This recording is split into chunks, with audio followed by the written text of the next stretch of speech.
Vivo Y200 5G എന്ന പുതിയൊരു smart phone Indian മാർക്കറ്റിൽ ലോഞ്ച് ചെയ്യാൻ പോകുന്നുണ്ട്. ഈ ഫോണിന്റെ ഇന്ത്യയിലെ ലോഞ്ച് ഡേറ്റ് ഇപ്പം ഒഫീഷ്യലായിട്ട് തന്നെ കൺഫേം ആയിട്ടുണ്ട്. വിലയെ പറ്റിയിട്ടുള്ള ചില ന്യൂസുകളും ഇപ്പം പുറത്തു വന്നിട്ടുണ്ട്. പിന്നെ ഫീച്ചേഴ്സിനെ പറ്റിയിട്ടുള്ള പല കാര്യങ്ങളും ഇപ്പം അറിയാനും കഴിഞ്ഞിട്ടുണ്ട്.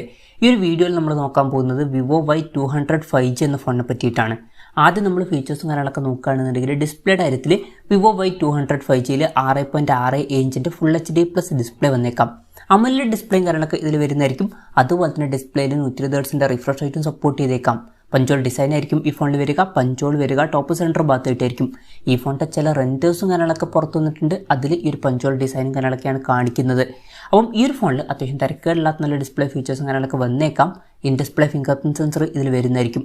ഫോണിൻ്റെ വെയിറ്റ് വരിക 190 ഗ്രാം ആയിരിക്കും. തിക്നെസ് വരിക 7.69 mm ആയിരിക്കും. പിന്നെ ഈ ഫോണിൻ്റെ ഡെസേർട്ട് ഗോൾഡ് അതുപോലെ തന്നെ ജംഗിൾ ഗ്രീൻ എന്നീ കളർ വേരിയൻസ് ഇന്ത്യൻ മാർക്കറ്റിൽ ലോഞ്ച് ചെയ്തേക്കാം.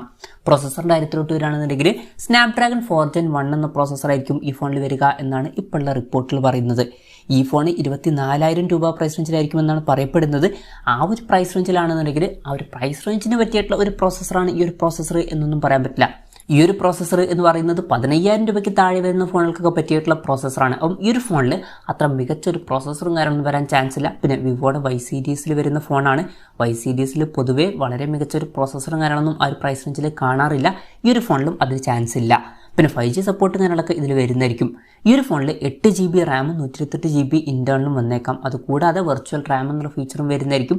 അതായത് എക്സ്ട്രാ റാം വേണ്ട സമയത്ത് ഇൻറ്റേർണൽ മെമ്മറിയിൽ നിന്ന് കുറച്ച് മെമ്മറി എടുത്തിട്ട് അത് റാമായിട്ട് യൂസ് ചെയ്യും. അങ്ങനെ 8GB റാം വരെ എക്സ്ട്രാ ലഭിക്കുന്നതായിരിക്കും. Android 13 ബേസ് ആയിട്ടുള്ള ഫൺ ടച്ച് OS സോഫ്റ്റ്വെയർ ആയിരിക്കും ഈ ഫോണിൽ വരിക.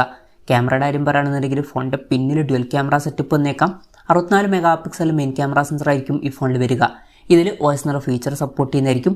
2 മെഗാ ഒരു സെക്കൻഡറി സെൻസറും ഇതിൽ വന്നേക്കാം. ശ്രദ്ധിക്കേണ്ട ഒരു കാര്യം, അൾട്രാ വൈഡ് ആംഗിൾ ലെൻസ് ഒന്നും ഇതിൽ വരാൻ ചാൻസ് ഇല്ല. പിന്നെ ഇത് കൂടാതെ ഫോണിൻ്റെ ബാക്കിൽ ഒരു ഓറ ലൈറ്റും കാര്യങ്ങളൊക്കെ വരുന്നതായിരിക്കും. അപ്പം ഇത് ഫോട്ടോഗ്രാഫിയിൽ യൂസ് ചെയ്യാൻ പറ്റുന്നതായിരിക്കും. പിന്നെ സെൽഫി ക്യാമറയുടെ കാര്യം പറയുകയാണെന്നുണ്ടെങ്കിൽ ഫ്രണ്ടിൽ 16 മെഗാ സെൽഫി ക്യാമറ വന്നേക്കാം. ബാറ്ററിയുടെ കാര്യത്തിൽ 4800 mAh ബാറ്ററി ആയിരിക്കും ഇതിൽ വരിക. 44 വാട്ടിൻ്റെ ഫാസ്റ്റ് ചാർജ് സപ്പോർട്ട് ചെയ്തേക്കാം. Type-C ചാർജിംഗ് പോർട്ടും ഇതിൽ വരുന്നതായിരിക്കും. അപ്പോൾ തിരക്കേടില്ലാത്തൊരു ബാറ്ററി സെറ്റപ്പ് ഈ ഫോണിൽ വന്നേക്കാം. അപ്പം ഇതൊക്കെയാണ് ഫീച്ചേഴ്സിനെ പറ്റി പറയാനുള്ള കാര്യങ്ങൾ. ഇനി ലോഞ്ച് ഡേറ്റിൻ്റെ കാര്യം പറയുകയാണെന്നുണ്ടെങ്കിൽ ഇന്ത്യയിൽ ഈ ഒരു സ്മാർട്ട് ഫോൺ ഒക്ടോബർ 23 ലോഞ്ച് ചെയ്യാൻ പോകുന്നത്. ഈ ഒരു കാര്യം ഇപ്പം ഒഫീഷ്യലായിട്ട് തന്നെ കൺഫേം ആയിട്ടുണ്ട്. വിലയുടെ കാര്യം പറയുകയാണെന്നുണ്ടെങ്കിൽ ഇന്ത്യൻ മാർക്കറ്റിലെ ഈ ഫോണിൻ്റെ വില 24,000 രൂപ പ്രൈസ് റേഞ്ചിലായിരിക്കും വരിക എന്നാണ് ഇപ്പം പുറത്തു വന്നിട്ടുള്ള റിപ്പോർട്ടുകളൊക്കെ പറയുന്നത്.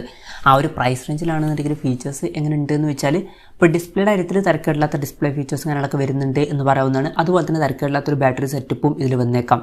പക്ഷേ ക്യാമറയുടെ കാര്യത്തിൽ അൾട്രാ വൈഡ് ആംഗിൾ ലെൻസ് വരാൻ ചാൻസ് ഇല്ല.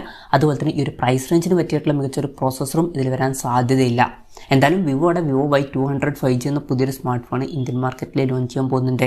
വിവോയുടെ ഓഫ്ലൈൻ മാർക്കറ്റിൽ വരുന്ന ഒരു സ്മാർട്ട് ഫോൺ ആയിരിക്കും ഈ ഒരു ഫോൺ. വളരെ മികച്ചൊരു പ്രൈസിങ് നമുക്ക് എക്സ്പെക്ട് ചെയ്യാൻ പറ്റില്ല. എന്തായാലും ഈ ഒരു ഫോണിനെ പറ്റിയിട്ടുള്ള നിങ്ങളുടെ അഭിപ്രായം ജസ്റ്റ് ഒന്ന് കമൻറ്റ് ചെയ്യുക.